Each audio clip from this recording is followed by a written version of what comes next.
la hora de lo que recién comentaba Andrés y presentaba en el informe. ¿Qué fue Jesús? ¿Un líder político? ¿Un líder social? ¿Fue un profeta fundamentalmente? Y estamos con el antropólogo y sociólogo David Galeano. Muchas gracias por acompañarnos este Viernes Santo, David. Muchas gracias, Carlos. Un placer acompañarte y acompañar a la gente en esta fecha tan especial. De un punto de vista sociológico y antropológico, ¿qué fue Jesús realmente? Yo creo que definitivamente fue más que un profeta, un líder religioso, fue un líder político, ¿verdad? Porque movió a mucha gente, gente que convencida en sus propuestas, en sus ideas, lo acompañaron, lo siguieron. Y esa, digamos, propuesta se mantuvieron en el tiempo, pasó a ser inclusive el ejemplo a seguir de muchos grandes políticos de este tiempo. Es común escuchar a varios políticos de hoy seguir mencionando, recordando la figura de Jesucristo, no solamente como de un líder religioso o un profeta, sino esencialmente como un hombre que trascendió a la historia, y llegó a proyectarse, y sus ideas siguen siendo la base inclusive, yo diría, de muchas doctrinas políticas del mundo. Aspectos de Jesús vos rescataría para decir sí fue un líder político.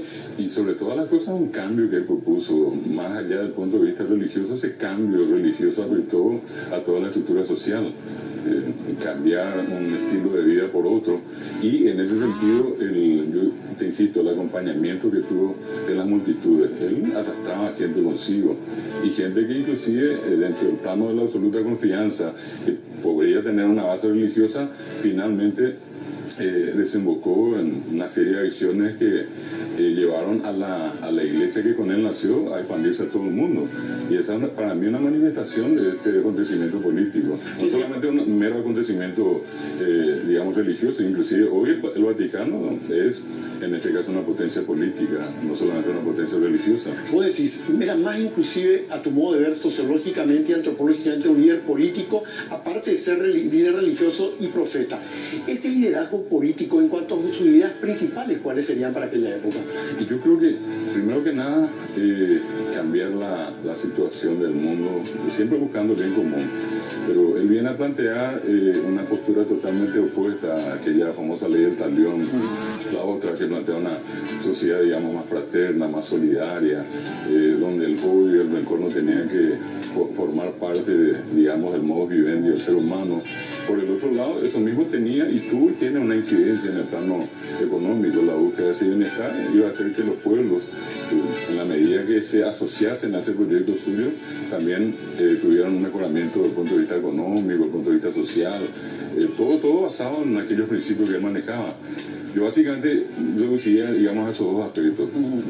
Uno, esa búsqueda del bien común, y por el otro lado, el efecto, que esa fue la causa que generó y genera hasta hoy efectos, ¿verdad? Porque, digamos, ese proyecto suyo se mantiene hoy. ¿Y cómo selecciona a sus apóstoles? ¿Cómo ahí se ve el plano político? Y bueno, allí también entra con una, digamos, una modalidad totalmente distinta, ¿verdad? Cuando que él sale a buscar entre todas las ovejas blancas aquellas negras, y demuestra que el ser humano puede pasar por un proceso de cambio, por una especie de convicción en el proyecto de él, y a partir de eso cambiar. Y esos hombres que él eligió fueron los que finalmente, a su muerte física, comenzaron a expandir la idea suya, inclusive de Pablo, Pedro y otros más, que cada uno en su tiempo y en su forma se encargó de dar a conocer algo que en este tiempo creo que es mucho más complicado, mucho más fácil, ¿no? Porque en ese momento no teníamos tantas herramientas tecnológicas como hoy. Tenía que caminar largas distancias, llegar, reunir gente, convencer, inclusive en la ausencia ya en este caso del líder original. Para mí fue un fenómeno extraordinario en ese tiempo, y eso llevó a la expansión, pero impresionante, de todo lo que ya en adelante significó el modelo cristiano. ¿Y la crucifixión qué significa en estos términos políticos? Y la crucifixión yo creo que es la demostración, como finalmente se dice que él muere para salvar a todos, es un poco una demostración profunda de que el ser humano puede hacer ese gran paso, ¿verdad? una circunstancia a otra, de un tiempo a otro, de un modelo inmoral a un modelo moral, que en este caso fue el propugnado por él. Y fue desarrollado y fue sostenido, incluso, vuelvo a repetir, siempre relacionando aquel tiempo con este, que estamos hablando de una estructura millonaria impresionante en número de fieles o de adeptos, pero que finalmente tienen en el fondo siempre los que se identifican con ese modelo cristiano una finalidad política desde el punto de vista de la búsqueda del bien común. ¿Qué es lo que se busca con esto? Bueno, una sociedad mejor, una sociedad más humana, una sociedad que se desarrolle en base a principios éticos y que en el fondo, como decía, busque el bien común. Y si podemos hablar de un líder político, entonces vos estás hablando de un líder que inclusive lo que hizo fue generar todo un cambio en la concepción hacia un mayor humanismo. Sí. La pregunta es, ¿fue un líder revolucionario para su tiempo? ¿Fue alguien que quería ciertas reformas? ¿Quién fue Jesús en ese aspecto para su tiempo? Un tipo altamente revolucionario. Para mí, extraordinariamente revolucionario entre los grandes hombres que probablemente generaron una revolución de esa clase. A lo mejor podemos contar como los dedos de la mano, Mahatma Gandhi, Martin Luther King, por poner algunos nombres, pero para mí fue una figura fuera de ser extraordinario. Por eso insisto, no solamente ese vínculo que históricamente se intentó hacer de él solamente con el plano religioso o profético, ¿verdad? Sino que más allá de eso, ese gran efecto que él tuvo en el mundo, porque hoy el mundo sigue hablando de él, 2000 años después seguimos hablando de él, 2000 años después en este programa tuyo seguimos hablando de él. Si no hubiera sido importante, si no hubiera sido un líder, si no hubiera sido un alto político, él no hubiera sido el tema de este tiempo. Y ahí viene el tema fundamental. ¿Qué nos dice entonces ese Jesús de hace 2000 años a los seres humanos de este siglo XXI? Y sobre todas las cosas, creo que la necesidad de seguir desarrollando una sociedad en base a un elemento tan importante que lastimosamente por su ausencia o por su carencia hizo que el mundo llegase a las condiciones que hoy tenemos, que es el amor. Él define toda su estructura digamos, de acción en esa palabra amor, y eso incluye el perdón y a partir del perdón incluye la posibilidad de poder desarrollarnos más y mejor socialmente.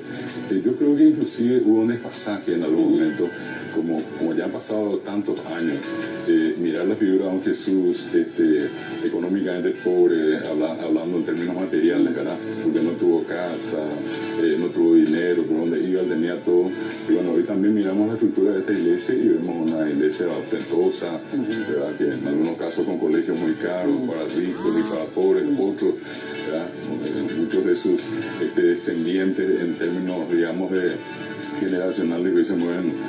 No niego esa posibilidad, pero mirando esa figura austera de él con la de este tiempo, vemos también que hubo un proceso que en alguna medida se disoció del proyecto original y hoy vivimos en un mundo más materialista. Para mí esa puede ser la diferencia. Claro, en un desfasaje dentro de la propia iglesia, entre por un lado un mensaje de cambio fuerte de Jesús hacia una sociedad basada en el amor, y una iglesia que durante cierta etapa de la historia se concentró sobre todo en apoyar a los poderosos y muy rica. Es el desfasaje que vos ves ahí. Y que generó inclusive políticamente ciertas grandes divisiones como la de Lutero, Calvino y otros, ¿verdad? Que marcaron una especie de desacuerdo con el modelo original que prefirió Jesucristo a lo largo de su vida, ¿verdad? Y que finalmente hoy nosotros podemos percibir que con esas divisiones que se dieron a su interior hay una base común, sigue siendo una Biblia, ¿verdad? Un Antiguo y un Nuevo Testamento en todo caso, pero con, digamos, distintos rituales, distintas prácticas y, digamos, distintas figuras jerárquicas también. Y ahí viene una pregunta, entonces, todo lo que estás diciendo, aquella figura del amor, del cambio social, de la búsqueda de la mayor fraternidad, una iglesia, por otro lado, que fue muy poderosa, centrada sobre todo en sus privilegios. ¿Y cómo, más de 2000 años, lo ves a la iglesia católica de Cristo hoy, David? A mí me llama mucho la atención hoy la figura de Francisco.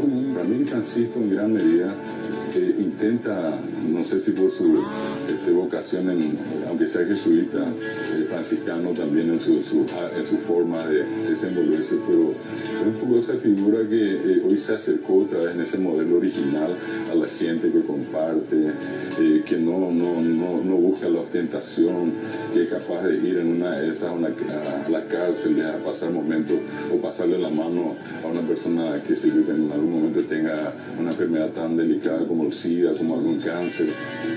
Bueno, eso es una muestra de una figura que hoy en este tiempo como que volvió a pisar tierra, ¿verdad? Y que en gran medida en términos políticos también atrajo y trajo la atención de mucha gente, ya cuando muchos en este tiempo como que tomaron una postura de apartarse, de alejarse, de permanecer en la casa y ya no ir a una iglesia, ¿verdad? Entonces hoy vemos en esa figura que lo representa en el tiempo, en el Papa, ¿verdad?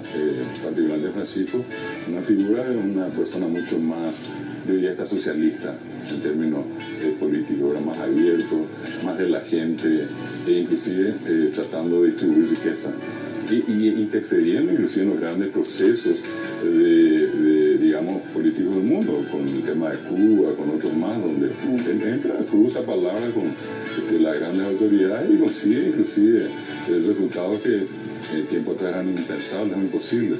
Ahí tocaste un tema fundamental, en modo de ver, la perspectiva de hoy de la Iglesia. Si vos tuvieras que señalar a aquel Cristo que vos decís, fue un líder político sin ninguna duda, un líder social también decías, aparte para los creyentes un profeta, una persona que fundó una nueva Iglesia.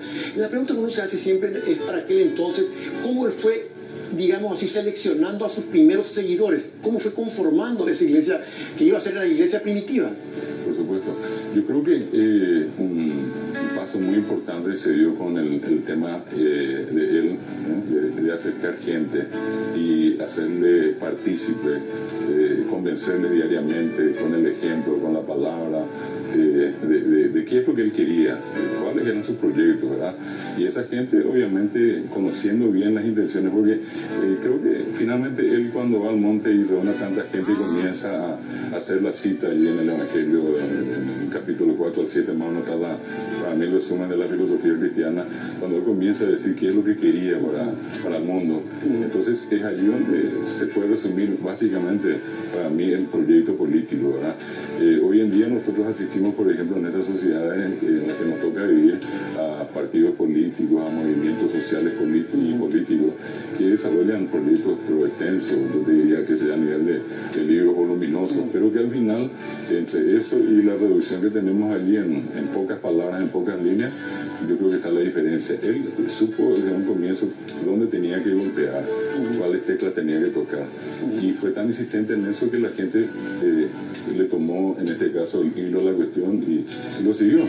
Repito, lastimosamente se produjeron, como en la medida que esto se expandió, fue creciendo, también eso generó dificultades, ¿verdad? Que ocurren en toda la sociedad del mundo. Entonces, lo que en un principio era así, acá comenzó a cambiar un poco de color, como el teléfono cortado, ¿verdad? Fue cambiando, teniendo esos matices, y allí fue donde, ya siendo tan grande la estructura, en algún momento se resquebrajó y llegamos a la circunstancia que hoy tenemos. O sea, para vos él es equivalente a lo que en otros casos fue Martin Luther King, Mahatma Gandhi, figuras que de alguna manera marcaron con un liderazgo moral. Ahí viene el tema en cuestión. ¿Hay algún aspecto de liderazgo moral, vos crees, que en el mundo de hoy a nivel de la iglesia, o muy poco? Y básicamente yo te resumo la figura, como te decía, del Papa, y podríamos buscar otros más, ¿verdad? Tanto en Europa, en América, nosotros acá en el caso del Paraguay, nosotros llegamos a tener figuras emblemáticas respetables, moralmente bien definidas, con una alta ética, ¿verdad? Y eso yo creo que todavía existe dentro de esa estructura, y lo que habría que hacer es enfatizar, generar en este caso, yo creo que a partir de estos líderes que tiene la iglesia, unos espacios más abiertos, que en este caso se preocupen más de la sociedad, que traten de asistir a la gente, no solamente en términos estrictamente religiosos, ¿verdad? Yo creo que los grandes compromisos de la historia se marcan hoy en día en los movimientos políticos, en los grandes líderes, pero yo creo que no existe una sociedad en el mundo que no haya tenido como base una religión. Yo te hablo en mi caso particular del tema de los guaraníes. Los guaraníes tienen una vida religiosa, y esa vida religiosa es lo que genera un efecto político, social, económico, cultural, deportivo. Yo creo que en la sociedad más amplia, como en este caso ya podemos decir cristiana, católica en particular, ese fenómeno es el mismo, ¿verdad? Hay en el fondo una base religiosa, pero finalmente eso tiene, digamos, distintos efectos en todos los planos que te mencioné, político, económico, agrario, lo que vos quieras, ¿verdad? donde nosotros hoy nos ponemos a analizar cualquier proyecto que se presenta, sin falta alguien le va a buscar alguna relación con algún principio, con alguna doctrina de la Iglesia, ¿verdad? ¿Y qué entonces es el cristianismo hoy, a tu modo de ver? Y el cristianismo hoy es un complejo que ya tiene obviamente algunos códigos cambiados originalmente para una parte importante de la sociedad. Simplemente el hecho de haber sido bautizado y desarrollar ciertas prácticas de vez en cuando. Hay otros que tienen una actitud, yo diría, no fanática, pero más intensa en el sentido de seguir practicando la religión y la religiosidad de una manera, digamos, sostenida, con mucha disciplina. Y por el otro lado, una sociedad totalmente laica, muy libre, que poco o nada le importa de esas cuestiones, ¿verdad? David, muchísimas gracias, muy amable. Al contrario. Era David Galeano, sociólogo y antropólogo, La vida de Jesús. Enseguida volvemos con más de este especial de Semana Santa en este Viernes Santo.